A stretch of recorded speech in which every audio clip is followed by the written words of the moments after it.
नमस्कार। आप सभी का हमारे चैनल हिंदू धर्म में स्वागत है। हमारे चैनल से जुड़ी सभी सुहागिन माताओं और बहनों को करवा चौथ की ढेर सारी शुभकामनाएं।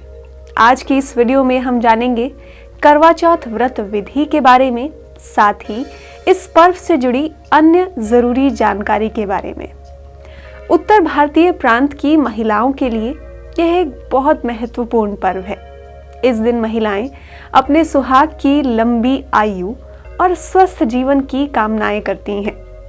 महिलाएं सूर्योदय से लेकर सूर्यास्त तक त्याग की भावना को दर्शाते हुए जल तक छोड़ देती हैं और पूरे दिन निर्जल व्रत रखती हैं। इस वर्ष उदय तिथि के हिसाब से यह पर्व 13 अक्टूबर को होगा, यानी कि व्रत रखने का शुभ दिन 13 अक्टूबर का होगा। चतुर्थी तिथि का प्रारंभ 13 अक्टूबर को सुबह 1:59 से होगा और इसकी समाप्ति 14 अक्टूबर को रात 3:08 पर होगी। करवा चौथ व्रत की पूजा करने का शुभ मुहूर्त 13 अक्टूबर को शाम 5:54 से शुरू होगा और 7:09 तक रहेगा। करवा चौथ का पर्व चंद्रदेव के दर्शन और उनकी पूजा किए बिना समाप्त नहीं होता है, इसलिए आप सभी के लिए चंद्रोदय का समय जान लेना भी बहुत जरूरी है। इस रात आपको चंद्रदेव के दर्शन लगभग 8 बजे के आसपास होंगे। करवा चौथ को करक चतुर्थी के नाम से भी जाना जाता है। करवा या करक मिट्टी के पात्र को कहा जाता है जिसमें जल भरकर आप चंद्रदेव को अर्घ्य देती हैं। करवा चौथ की पूजा में करवे का होना बहुत महत्वपूर्ण है और पूजा समाप्त होने के बाद इस करवे को किसी ब्राह्मण या किसी योग्य महिला को दे देना चाहिए। जिनके पास मिट्टी से बना करवा ना हो, वे तांबे या फिर पीतल के लोटे को भी करवा मानकर पूजा कर सकती हैं। पति की लंबी उम्र की कामना के साथ साथ यह पर्व एक और विशेष चीज को दर्शाता है, वो है गेहूं फसल की बुआई, यानी रबी फसल चक्र की शुरुआत। जी हाँ, कभी कभी बड़े बड़े बर्तन जिनमें गेहूं को रखा जाता है उन्हें भी करवा कहा जाता है। तो हम अंदाजा लगा सकते हैं कि बहुत पुराने समय में इस पर्व को गेहूं की बुआई से जोड़ा गया होगा। मुख्य रूप से गेहूं खाने वाले प्रदेश यानी उत्तर पश्चिमी क्षेत्र में अच्छी फसल की कामना के लिए इस उपवास को रखा जाता होगा। करवा चौथ का संबंध सुहाग से है, इसलिए महिलाएं इस दिन 16 श्रृंगार करती हैं और सुहाग प्रदान करने वाली माता पार्वती की पूजा करती हैं। साथ ही पूरे शिव परिवार की पूजा करती हैं।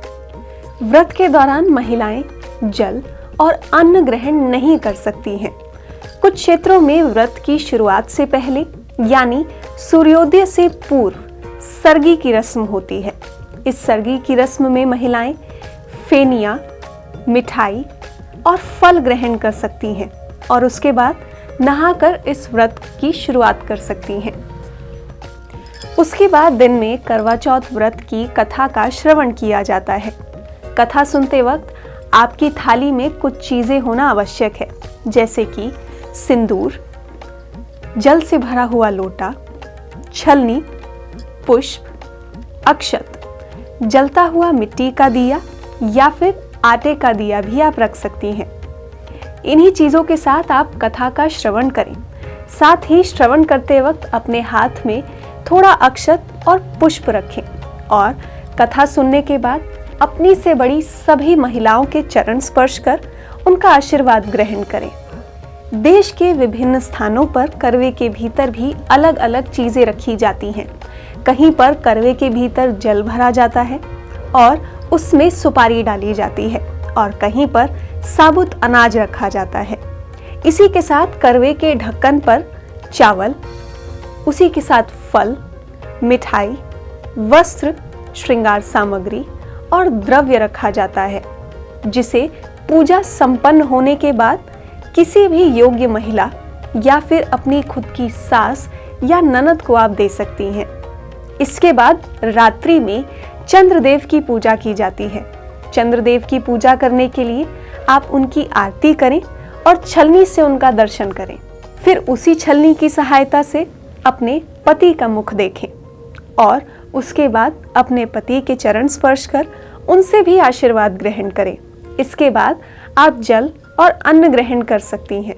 तो उम्मीद है इस व्रत से संबंधित सभी प्रकार की जानकारी आपको इस वीडियो में मिली होगी।